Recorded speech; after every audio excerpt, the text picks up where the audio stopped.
Dear friends, welcome to the show Talk with your Doc. I am Dr. Prashant Jani, and with us is today Dr. Gabriel Mapeso. Dr. Mapeso is a general surgeon at Thunder Bay Regional Health Science Center in Thunder Bay, Ontario.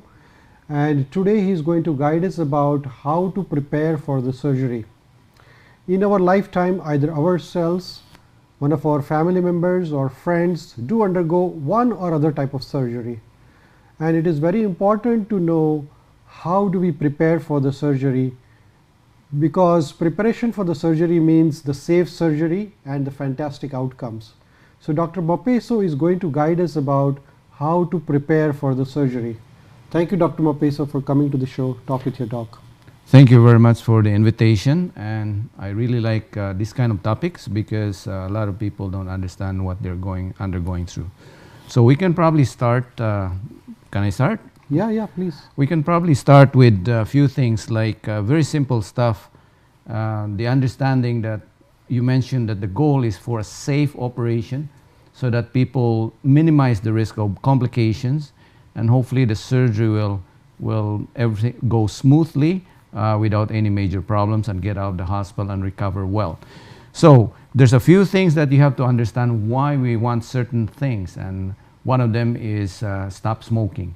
Because the reason being is that most people, when they are not asleep, they have a limited respiratory function or reserve. Once you put them to sleep, they will lose that reserve and they cannot wake up. So you will lose something. So smoking, you said we should stop the smoking. So how many days before or how many weeks before we stop the smoking? Oh, ideally is a few weeks at least, and you can do some exercise to increase your tolerance, but at least a few weeks. Hope the longer the better, obviously. So when we stop smoking, it improves our lung function so that we can tolerate the surgery better? Yes, because most surgery, if you are put under general anesthetic, that's where it becomes very, very important, is when you are asleep. So the smoking hampers our lung function. So it's very important to stop smoking before surgery and even after surgery, probably. Yes, correct. So that's just one aspect of it. Right. Now, there are various types of surgery like inpatient surgery, outpatient surgery. So what is the difference between these different type of surgeries? So inpatient surgery, day surgery we call it, inpatient or in hospital or same day admit. So there are different criteria. Some patients needs to be extensively prepared and have to be admitted before the surgery in order to make them or optimize them and make it safe for the surgery to occur. In some people, the surgery is safe enough to be done, we call it a same day. Same day surgery. So they come in and there's a same day admit, and then sometimes there's also a same day discharge. If the surgery involves not many dysfunction of your system or your GI tract or your lungs, then you can be done and then discharged. So it all depends on the type of surgery you have, the location of the surgery, the extent of the surgery, and the seriousness of your condition too. Correct. So if you have a very serious health condition, then you might have to be monitored longer and you may have to stay in. Okay. Now, so same day surgery means patient gets admitted in the morning and get discharged by the evening? Yes. And an inpatient is he has to come one day before and stays longer for a time after the surgery is done? Correct. Most of the patients now are same day admit, and we're trying to streamline the healthcare, the process, and some people are already prepared many days or a few weeks before, and they just come in on the day of their surgery if everything is can be safely done that way. So one thing you mentioned is stop smoking. Yeah. Is there anything else one should be taking care of before he gets admitted for the surgery? Yes, there's a few other things. One of the things that they don't understand is the medications too. The medications there are certain medications that definitely has to be stopped. One of them is the medications that alter bleeding. So if it increases the bleeding tendencies, then absolutely they have to be stopped. If they are heart medications, some of the heart medication cannot be stopped. They have to continue it because or else they will have problems during the surgery. So, and the other thing that patients don't understand is that we also give blood thinners so that they will not have any blood clot. During the surgery. So it's very paradoxical that we have to say stop blood thinners, but we actually give blood thinners. The difference is the blood thinners you're taking is therapeutic. The blood thinners we give is prophylactic, so it's a lower dose to prevent blood clots. Correct. Yeah. Now, does patient have to have a special diet before they get admitted for the surgery? In general, not. So the diet is very important if you have bowel surgery, and it depends on the location of the surgery. If you have a general anesthetic, the safest for everybody is to have an empty stomach. No food before how long? No food. The standard is we have accepted for many years is about 6 hours before the surgery. However, recent studies have shown that as early as 4 hours is safe enough. However, the convention right now is we'll just accept the 6 hours. The reason being is that when you are having surgery, some people get nauseated or they feel sick with the many drugs that we give. So if they throw up, if the stomach is empty, they don't choke, they don't have any problems. But if there's food in the stomach and you eat, then you might have the risk of aspiration. Choking, aspiration pneumonia. So in fact, if you eat before your surgery less than 6 hours, it's automatically cancelled, guaranteed. Okay, so it's very important to have fasting, no food at all. Yes. Any liquid is allowed before the surgery? Liquids with sips, especially if you can take the medication. A sip of liquid or water, clear water, or a sip of clear juice is allowed to take your medication, No so you tea, can coffee, swallow. Nothing. No tea, no coffee. Okay. Yeah. So it's very important to control the diet 6 hours before the surgery. Correct. Right. Now, how about the diabetes, the sugar control? The sugar control has to be stable or under control. If it is out of control, so to speak, then usually your surgery is delayed simply because if your diabetes is out of control, you will have higher risk of complication. Having said that though, we do emergency surgery, so we have to deal with what we have. But in elective surgery, you have to be optimized, so your diabetes has to be under control. Your diabetes medication can be modified, they can be given half the dose because you will not have anything to eat, so you won't need as much of the insulin or diabetes medication.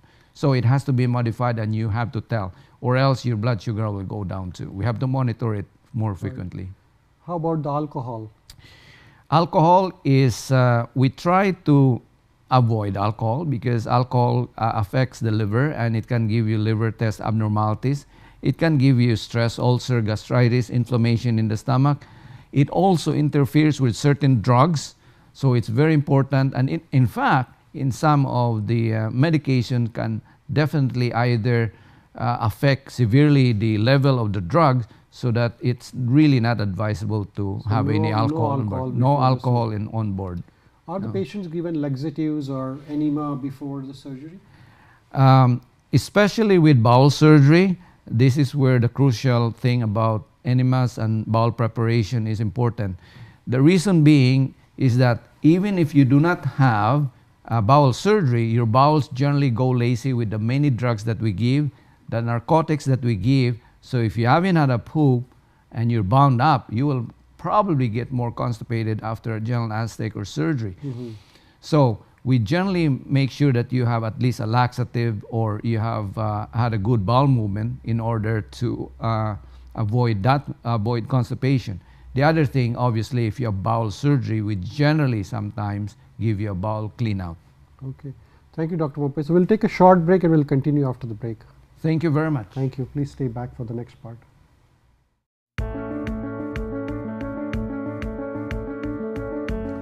Welcome back to the show, Talk with Your Doc. With us is today Dr. Gabriel Mapeso, who is a general surgeon at Thunder Bay Regional Health Science Center in Thunder Bay, Ontario, and he is guiding us about preparations for the surgery. Dr. Mapeso, you were mentioning about bowel preparation for the surgery. Once the patient is prepared with all the things which we mentioned earlier, what are the other things he need to take care of before he joins the surgery? So how about the consent for the surgery? The consent has been modified several times, and in this day and age, the consent is very important. It is part of preparation of the patient in order to understand that what the operation is, and for the patient understand what he or she is undergoing. So in the consent form, it is important that the operation has been discussed thoroughly with the surgeon, and that he has answered all the questions that the patient has about the surgery, and that the patient also understands the surgery. And if he is not able to consent, then somebody else has to consent for it. The other part of our consent form is also the blood products. So there are certain persons that would not like to have blood products, and they have to indicate so that we can get the proper consent. So without consent, surgery cannot be started? Definitely. Without the consent, surgery cannot, you cannot go through the operating room. You cannot even you cannot even get prepared if you don't have consent. So what is the age limit cutoff for the consent? Like children, can they give the consent, or the parents have to give the consent? Well, in general, if the patient is in the pediatric age group, below the age of consent, the parents has to give consent. And if they're over 16 years old, generally they can give consent themselves. Okay. But it's probably better even for you to have your relatives know what you're undergoing through. Even if you know how to give consent, it's wise to make sure that your relatives know what you're undergoing. Right. Now, when the patient comes to the hospital and they have given the consent, they have prepared everything, so then they are given the ID wristband on their body part. So what does this ID band contain? The ID is another way of ensuring safety for the patient, and that is what we call a safety checklist. And in the safety checklist, because there's so many things going on in the operating room, in fact, our operating room, we have 14, 15 operating rooms, so a lot of people are going through during the day. We have to make sure that the right patient goes to the right room, the right patient goes to the right surgeon, and the right patient goes for the right surgery. And because the patients sometimes are sedated, or sometimes with all the stress that they're undergoing, they just assume that they're going to be taken through. So there is a risk for some problems if the patient is not identified carefully. So the patient has a wristband, and when they're anesthetized, we know who the patient is. And when they're recovered, they're still recovering, they're very sleepy, we know who the patients are. So it is very important that patient is properly identified, indicated who they are. And some patients get frustrated because they're asked several times, who are you, what is your name? Please do not get upset with it. It's not that we don't know what we're doing, but we just have to ensure we have the right patient for the right surgery. Right, right. So once they have an ID wristband and they remove all their cosmetics, right? Or jewelry or makeup or everything? Yes, they do, because the makeup, especially in the fingernails, the makeup might interfere with some monitoring devices and conduction of electricity. So especially the fingernails, one of our oxygen monitor is reliant on the fingernails and in the fingers. So if there is color or there's nail polish, it will interfere with detection of the pulse oximeter, we call it, for the oxygenation. And that is very important, because you can't survive without oxygen for a few minutes. Yes. So your oxygen is always monitored every second. So you have to have a clean nail and no nail polish. That's one. The jewelry conducts electricity, and it has been known in the past that sometimes we use electrocautery and it can conduct electricity to your jewelry, and you can have skin burns or serious burns as well. So it is important that you do not put any jewelry or take it off as well. Right. And do the patient have to disclose what drugs they are allergic to, what drugs they are taking at this time? Correct. And that's one other thing that they are asked, is their allergy. And a lot of people are very good at that, because they are aware if they're allergic to something, it can be a serious problem. So obviously when the patient's undergoing anesthetic, we can't ask any questions anymore. So we have to know that information preoperatively, and we have to indicate in the wristband, in the chart, what they are allergic to, and we do not give that drugs. So when the patient enters into operation theater, who are the people around him or her? What are the staff around there? Okay, this is, a lot of people probably don't understand this. So hopefully people will realize that when you go into the operating room, there are a lot of people. Yes. So it's what we call a teamwork. So the OR operates on the premise that everybody works as a team. And I do my part as a surgery. The anesthesiologist, who's another physician, will put you to sleep. And then there's a scrub nurse, we call it, and the scrub nurse can have an assistant. And then there's a circulating nurse. The circulating nurse is the one that can get other instrument or equipment that's around. And then we have the learners. And I will also have, for major cases, surgeons generally have assistants. So at least a minimum in major surgery, you will have at least 5, 6, or 7 people in the operating room. And when we are scrub and operating, we are sterile, considered sterile, and we cannot touch anything else outside our operating field. So if we need anything, we rely on the other circulating nurse to get something. And we may get some x-rays, special x-rays and stuff like that. So it's a unit that has to be prepared many days, many weeks before in order for that to get together. Now you mentioned about anesthetist, and they make you to sleep. There are 2 types of anesthesia, probably general and local anesthesia. Yes. So can you please explain us about different types of anesthesias? The anesthetic is, as you mentioned, the local anesthetic. It's only a regional, so it's only localized to that area where the surgery is. And if you are in the operating room, in general, we can still do that, but we usually do local anesthetic in ambulatory care because it's a much better, efficient way of doing it. But if you do have a general anesthetic, you do have some sedation, sedative too. You are entirely asleep, and people don't understand that you are actually paralyzed to some degree, and you cannot breathe on your own. So they put a tube down your throat when you're asleep. The moment you're asleep, they put a tube down your throat, and you are hooked up to a respirator or a machine that breathes for you. Okay. And then we can do our operation. So the other thing is what they call a spinal anesthetic. So any operation below the umbilicus or below the belly button, around the hips, knees, and the foot, you don't, especially for people who cannot tolerate an anesthetic, they just freeze. We call it freezing you from the waist down. So it's a spinal anesthetic, and they just put a needle in the back spine and then put a drug and then anesthetize the nerves, and usually it's completely numb and you can't feel anything. So local anesthesia, patient is awake and knows what the things are going around? Yes, unless they are sedated, because sometimes if the patient is anxious, we can give you sedation, a little bit of sedation and anxiolytics as well, if we give some local anesthetic. Yeah.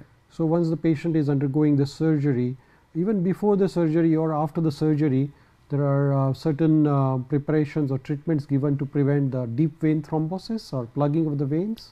Yes. So can you explain us a little bit about that? When a lot of people do not understand too that we give you actually blood thinners, one of the risks for being put to sleep and not moving is you develop blood clots in the legs, especially with bowel surgery, orthopedic surgery, leg surgery. So we give you a blood thinner actually, but a low dose. We call it a prophylactic dose.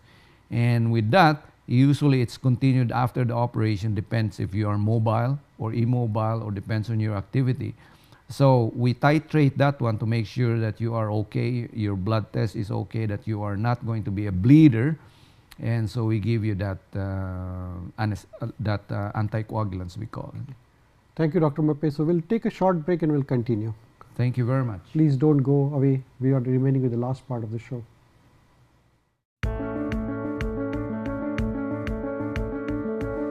Welcome back to the show, Talk with Your Doc, and Dr. Mapeso is guiding us about how to prepare for the surgery. Dr. Mapeso, you were mentioning about blood thinners to prevent the deep vein thrombosis in the legs. Is there any other treatments or alternatives to prevent the thrombosis? Yes, there is, because we occasionally encounter patients who cannot take blood thinners, or it is contraindicated to take blood thinners.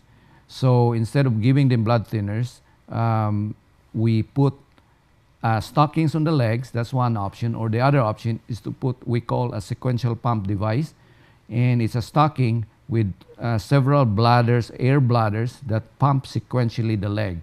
You might call it massaging the leg. It actually massages your leg. It has a sequential pumping sequence. It pumps the lower, the mid, and the upper, and lower, mid, and upper. So it's continuously making the blood flow in the leg instead of being stagnant.